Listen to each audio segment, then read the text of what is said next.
बात नहीं, तुम्हारी सारी कमी मैं पूरी कर दूंगा। ये देखो, मैं तुम्हारे लिए शहर से क्या लाया हूँ। अरे वाह, ये तो बहुत सुंदर है। इतना सुंदर हार तो मैंने कभी भी नहीं देखा। अच्छा तो पहन कर दिखाओ। अब तो रोजाना ही ऐसा होने लगा। सुमन अब बहुत ज्यादा खुल गई थी। वो अक्सर ही घर से बाहर रहती थी। महेश फोन करता तो भी वो फोन काट देती। एक दिन जानकी दास घर पर नहीं था। सुमन ने रोशन को पीछे से घर बुला लिया। आज तुम्हारा बुढ़ा ससुर घर पर नहीं है क्या? कहाँ भेज दिया उसे? कहीं ऊपर तो नहीं भेज दिया है? इतनी अच्छी किस्मत नहीं है मेरी।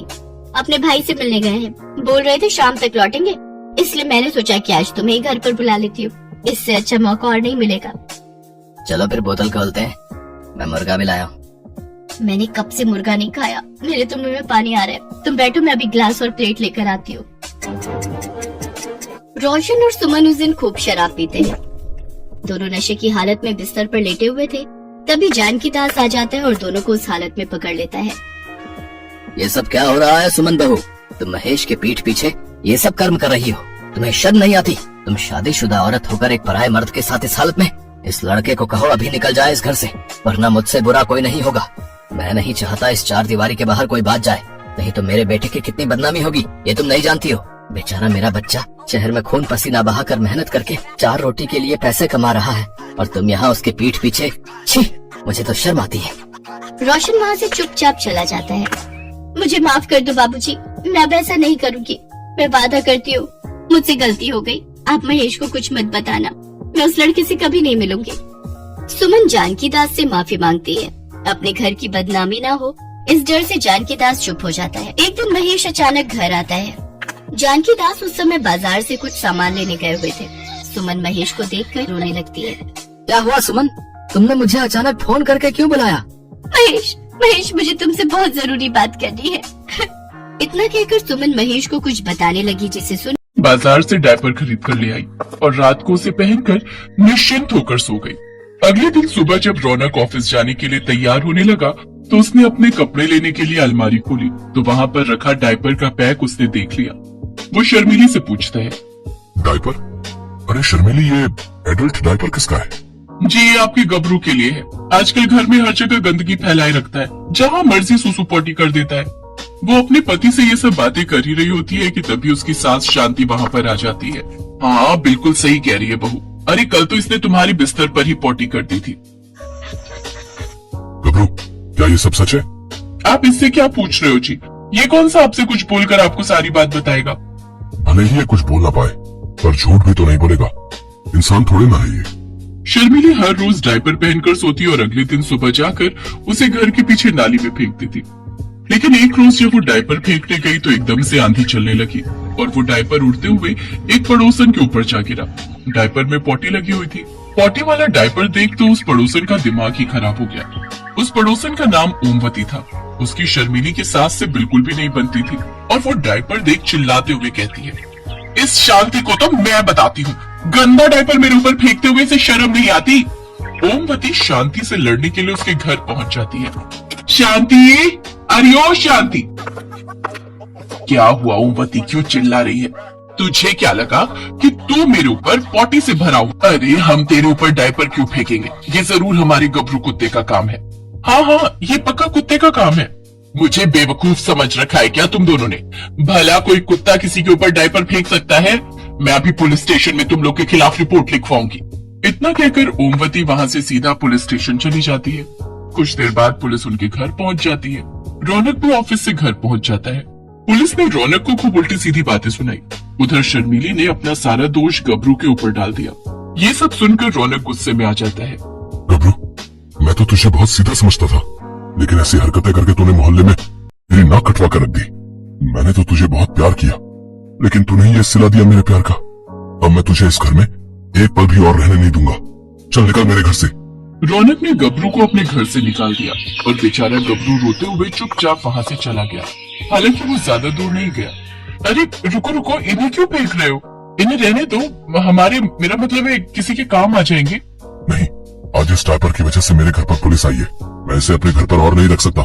रौनक ने वो सारे डायपर उठाकर फेंक दिए। उस रात शर्मिली टेंशन के मारे बिल्कुल भी नहीं सो पाई और वो सारी रात भर जागती रही। ऐसे ही 2-3 दिन तक तो शर्मिली सोई नहीं, लेकिन फिर एक रात उसकी आंख लग गई और आंख लगते ही जिस बात का डर था वही हुआ। उसने बिस्तर पर सुसु और पोटी एक साथ कर दी। अगले दिन जब रौनक उठा तो उसने जो देखा तो वो देखकर हैरान रह गया। ये क्या, अब तो गबरू भैया नहीं है, तो फिर ये सब किसने किया?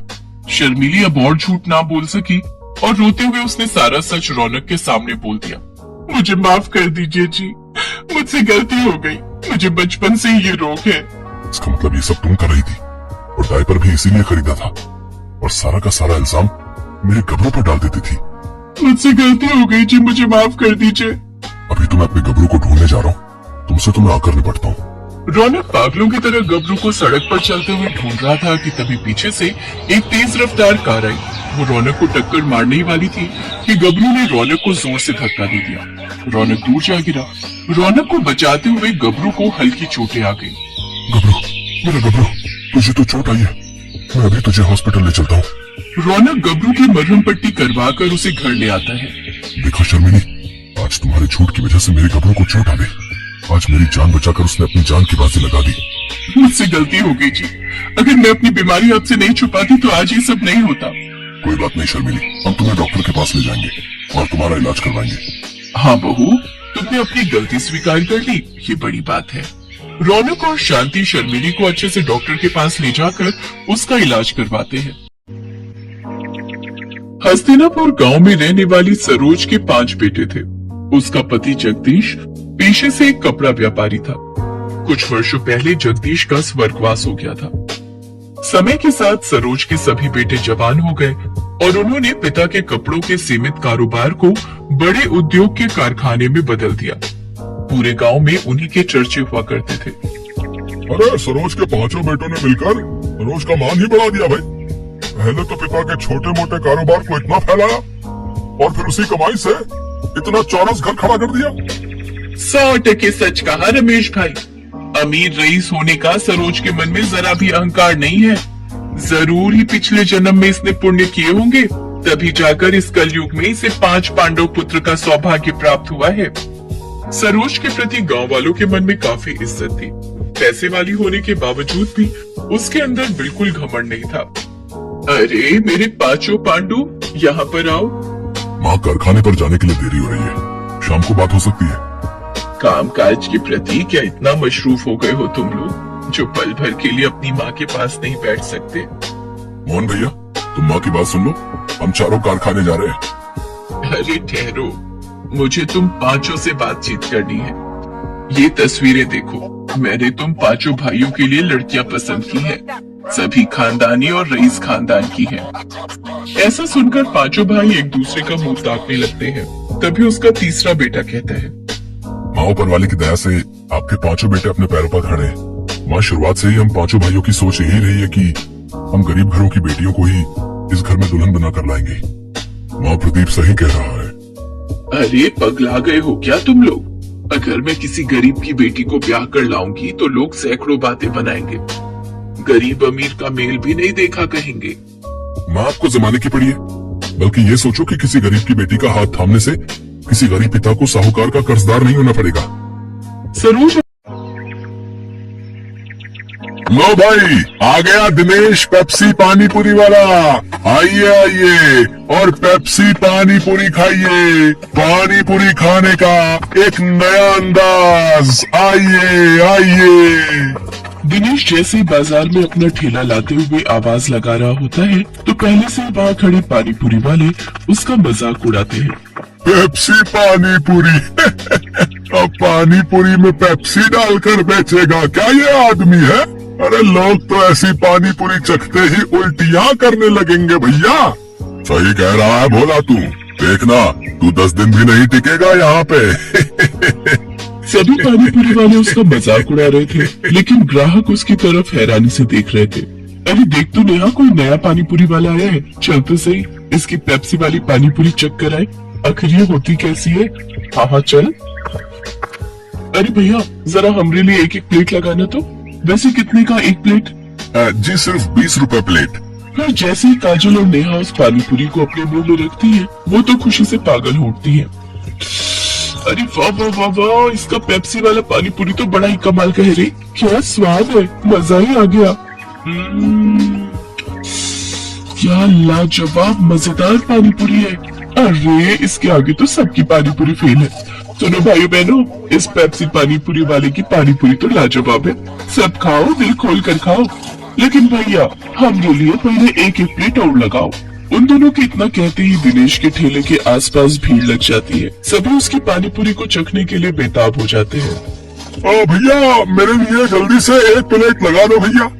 अरे अभी तू ठहर भैया, है तू मेरे बाद आया था, पहले मैं खाऊंगा। हाँ भैया मेरा। अरे अरे सब्र करो भाई, सब्र करो। मेरी पेप्सी पानी पूरी तुम सबको मिलेगी, ठीक है। दिनेश की पेप्सी वाली पानी पूरी ने सब पर ऐसा जादू चलाया कि उसका धंधा जोरों से चल पड़ा। उस दिन के बाद वो जैसे ही ठेला लगाता उसकी कमाई शुरू हो जाती।